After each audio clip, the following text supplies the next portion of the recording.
think one of the most common in there is, how can I change my discipline? That's the number one thing that I get from people. Understanding what discipline is the most critical element. So I define discipline as your ability to prioritize the needs of your future self ahead of your own present self. And that's it. That's all that discipline is. I think they would both be discipline. Okay. So the moment that we start understanding that, if I could just make decisions that are prioritizing future me, then we go back to, where am I getting my dopamine from?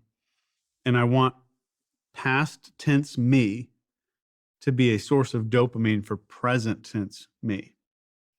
Because most of us look back with regret. If I can start looking backwards with gratitude, that's the fastest way to make discipline dopamine generating. Everything that I could possibly do to make my future self go, oh man, that's awesome, and look backwards with gratitude, I'm going to do it. Old me photo and putting it all over the house. But everything that I can possibly do to make myself look backwards with gratitude is what I'm going to start doing. But you have to start small. Is there any other tricks to discipline that you can offer? It's starting small and realizing that all of our lives are about habits, not goals. But what are the habits that make my goal a byproduct? Everything is about byproducts in your whole life, whether you know it or not. So instead of setting goals, set like the byproduct. What are the byproducts I want to have for this year?